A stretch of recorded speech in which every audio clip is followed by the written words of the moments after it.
Obrigada por se juntar à Nova Igreja. Amamos ouvir a respeito do que Deus tem feito através desse ministério. Conte-nos a sua história mandando um e-mail para contato@novaig.com.br. E se você deseja contribuir financeiramente com esse trabalho, para que possamos alcançar mais e mais vidas, faça uma doação em novaig.com.br/doe. E não deixe de conferir a nossa loja online. Lá você encontra produtos da Nova que certamente vão abençoar a sua vida. Visite-nos em novaig.com.br/loja. Esperamos que essa mensagem te abençoe. Eu quero conversar um pouquinho com vocês sobre essa questão da oração e quero ver com vocês por que nós precisamos orar, se Ele já nos deu a vitória. Não sei se você já ouviu alguém falar, olha, eu não preciso pedir porque Ele já sabe de tudo que eu necessito, Ele já sabe de todas as coisas, eu não preciso falar. E, na verdade, esse é um engano. Na verdade, a palavra de Deus não nos orienta dessa forma. Eu quero conversar um pouquinho com você sobre essa questão, sobre o porquê da necessidade de nós termos uma vida de oração ativa, de nós nos termos essa postura. A gente fala um pouquinho sobre esse assunto essa noite. E eu quero falar contigo que Jesus mantinha, e durante todo o seu ministério, você vê Jesus mantendo uma postura de oração. Jesus tinha o hábito de orar. Jesus tinha o hábito de estar se retirando para orar. E quando eu falo orar, você está em contato com Deus, em comunhão com Deus, buscando de Deus uma direção. A oração não é algo formal, não é algo que se enquadra dentro de um padrão, não é uma receita de bolo, a gente não está falando de religiosidade, a gente está falando aqui de você conversar com Deus, de você viver próximo ao Senhor, trazendo, ou seja, de Deus aquilo que Ele tem para você, buscando nele a direção, buscando nele um fortalecimento. Na verdade, Jesus nos mostra, pelo seu estilo de vida, que a oração é algo muito importante para a gente. E que a gente precisa, como crentes em Jesus, a gente precisa ser homens e mulheres de oração. Posso ouvir o amém isso aí? Amém. Eu estou apresentando para vocês aqui, pelo menos 7 motivos pelos quais Jesus orou. Isso aqui são alguns. Eu finalizei com o 7º, coloquei 3 pontinhos, porque a gente podia falar muito mais, né? Você vê Jesus orando antes dele iniciar o ministério.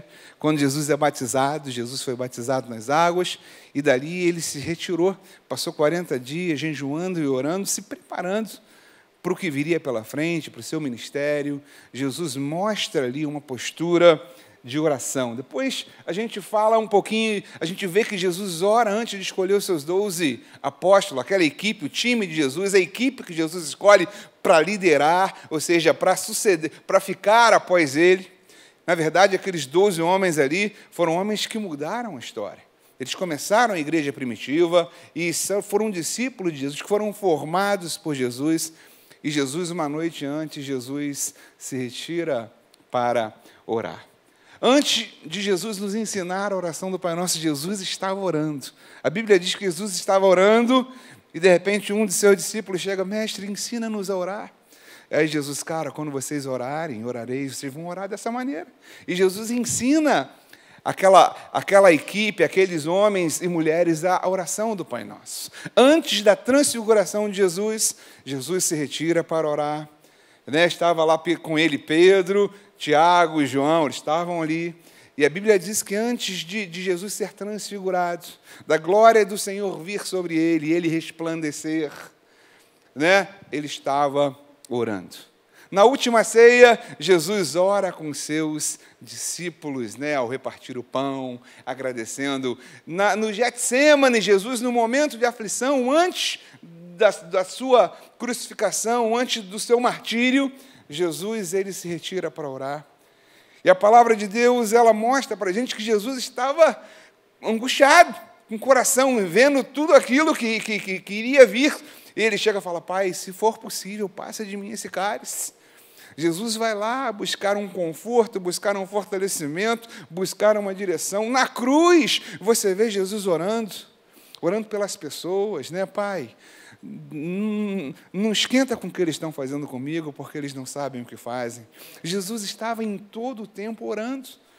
Jesus orava quando por um milagre ou outro, né? Muitas vezes, quando a gente olha para aquele milagre dos pães e peixes, Jesus orou de uma forma diferente, não pedindo nada, mas agradecendo. Pai, eu te agradeço porque tu sempre me ouve. Então, a oração é um estilo de vida. A oração é algo que Jesus deixa para a gente. Muito mais do que as palavras de Jesus. Olha, vocês precisam orar, vocês precisam orar. Ele mostra para a gente na sua vida prática. Como a oração é importante na vida daquele que está aliançado com o Pai. Como a oração, o papel da oração, ou seja, o papel que a oração tem para nos fortalecer, para nos levar próximo ao Pai. O apóstolo Paulo, eu peguei apenas 2 versículos, ele vai falar para a gente, olha, orem sem cessar, sejam pessoas de oração, orai sem cessar. Depois ele vai falar o seguinte, perseverai na oração. Paulo ensinando a Timóteo, que seria o pastor da igreja de Éfeso, a maior igreja, ele passando a bola ali para Timóteo, orientando a Timóteo, antes de qualquer coisa, antes dele falar qualquer recomendação, olha, como ele iria lidar com os idosos, com os homens, com as mulheres, como ele iria lidar com os, né, como seriam escolhidos os diáconos, os bispos. Paulo fala o seguinte, Timóteo, antes de tudo, cara, antes de qualquer orientação, eu exorto que você use a prática de súplicas, orações e intercessões. Você vê isso logo no começo da primeira carta que Paulo escreve a Timóteo. Então, oração é algo que tem peso.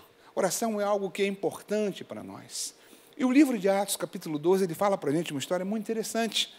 Uma história do início da igreja, uma história onde você vê a igreja se formando e onde você vê um daqueles apóstolos, que foi Tiago, ele é morto ali, Herodes pega aquele apóstolo e também prende Pedro, porque isso pareceu bem aos judeus, né? O próximo a morrer pela espada seria Pedro. E ele conta, esse trecho da palavra conta uma história bem interessante, eu vou ler com vocês rapidamente aqui, e vai mostrar para a gente o poder da oração. Diz assim, o rei Herodes prendeu alguns que pertenciam à igreja com a intenção de maltratá-los, e mandou matar a espada Tiago, irmão de João. Vendo que isso agradava os judeus, prosseguiu prendendo também Pedro durante a festa dos pães sem fermento. Eles estavam ali antes da Páscoa. Tendo-o prendido, lançou Pedro, agora falando de Pedro, no cárcere, entregando-o para ser guardado por 4 escoltas. Herodes pretendia submetê-lo a julgamento público depois da Páscoa e depois ia pegar Pedro e passar a espada nele. Pedro, então, ficou detido na prisão, mas a igreja orava intensamente a Deus por ele. Diga assim, mas a igreja orava intensamente a Deus. A igreja estava orando. Parece que quando a igreja vê que Pedro, vê o que acontece com Tiago, e vê que Pedro está preso ali, a igreja começa a orar. Aquela nova igreja que acabara de surgir começa a interceder pela vida de Pedro, e eles se reúnem em oração, né? Em verso 6, na noite anterior do dia em que Herodes iria submetê-lo a julgamento, Pedro estava dormindo entre 2 soldados, preso com 2 algemas, e sentinelas montavam guarda à entrada do cárcere. Repentinamente apareceu um anjo do Senhor, e uma luz brilhou na cela, e tocou-lhe no lado de Pedro e o acordou, né? E depressa, levante-se, disse ele. Então as algemas caíram dos punhos de Pedro, e o anjo lhe disse, vista-se e calce as sandálias, e Pedro assim fez. Disse-lhe ainda o anjo, põe a capa e siga-me, e Pedro agora sai com o anjo, né? E saindo Pedro o seguiu, não sabendo que era real, ou o que se fazia por meio de um anjo. Ele vai falando, né? Passaram-se pela primeira e segunda guarda, verso 10, chegaram ao portão de ferro, onde dava para a cidade, e esse se abriu por si mesmo para eles, e passaram. Tendo saído, caminhado ao longo de uma rua, de repente o anjo deixa Pedro. Então Pedro caiu em si e disse, agora sei, sem nenhuma dúvida, que o Senhor enviou o seu anjo e me libertou das mãos de Herodes e de tudo que o povo judeu esperava. Pedro dirigiu-se à casa de Maria, mãe de João, também chamado Marcos, onde muita gente estava reunida orando. O que eu quero dizer para você é que naquele mesmo momento que o povo estava reunido orando, Deus estava fazendo milagre na vida de Pedro. O povo estava ali intercedendo, Deus, guarda a vida de Pedro. Guarda esse homem, Pai, isso é um filho teu. E no momento que a igreja se posiciona para orar, Deus promove milagre. Óbvio que Deus poderia livrar Pedro de outras formas, que não fosse através da oração, mas fica registrado, Lucas registra nesse livro de Atos, o poder e a importância da oração. O povo olha a situação, não se conforma, e eles começam a orar incessantemente ao Senhor. Deus abençoa, Deus livra, Deus guarda, Deus... E quando eles estão orando, algo acontece no mundo espiritual, algo acontece, e o anjo de Deus vai, e Pedro é livre, liberto da morte pelo poder de Deus, mas também pelo poder da oração daquele povo. Você crê nisso? Diga amém. Por isso eu quero dizer para você que há poder na sua oração quando você ora eficazmente. Você recebe isso? Diga amém. Olha para a pessoa que está do seu lado e diga assim, há poder quando você ora eficazmente, da maneira correta. Há poder na sua oração. Algo acontece. Quando oramos da maneira certa, quando oramos de maneira eficaz, nós ativamos algo no mundo espiritual. E eu preciso reconhecer que essa é uma verdade bíblica. Eu não posso deixar isso de lado. Se a Bíblia é tão clara em me mostrar, se Jesus me mostra através da sua vida, se os apóstolos me mostram através da sua palavra, se há testemunhos de que pessoas foram libertas através da oração, eu não posso deixar isso de lado. E eu quero motivar você a ser uma pessoa de oração. Eu quero motivar a você a ter uma vida de oração sozinho, seja onde for, em casa, no seu trabalho, no seu carro, você pode orar sozinho. Seja uma pessoa de oração na sua congregação, na sua igreja, com o teu time. Quando nós oramos junto aqui, algo de especial acontece. A mão de Deus, a gente move a mão de Deus através da nossa fé. Não pense você que quando você vem aqui na frente, eu vou lá e tal, e vou porque o pastor chamou. Não, quando você vem aqui, motivado pela sua fé, Deus tem milagre para você. Quando você se coloca nessa posição, Deus, eu confio em Ti, eu espero em Ti. Eu sei que Tu estás comigo. Deus vai honrar a Tua palavra, Deus vai honrar a Tua fé. Ele quer honrar a tua fé. E eu desafio você a crer nisso que eu estou falando aqui. A gente vai declarar isso. Olha, quando você ora conforme a palavra de Deus, não há possibilidade de Deus dizer não. Posso ouvir um amém? Vou repetir. Quando nós oramos em conformidade com a palavra de Deus, em nome de Jesus, não há possibilidade de Deus dizer não. Amém. Porque Ele é fiel à palavra dEle. Ele é fiel àquilo que Ele promete. A Bíblia diz em Coríntios, Paulo falando para a gente, olha, em todas as promessas que foram feitas a nosso respeito, a meu e a seu respeito, em todas as áreas, todas nós temos o sim e o amém. E você precisa acreditar nisso. Quando você ora em nome de Jesus, quando você ora segundo a vontade e a direção de Deus, é certo que Ele te ouve. Você recebe isso? Diga glória a Deus. 1 João vai falar assim para a gente, e esta é a confiança que temos para com Ele.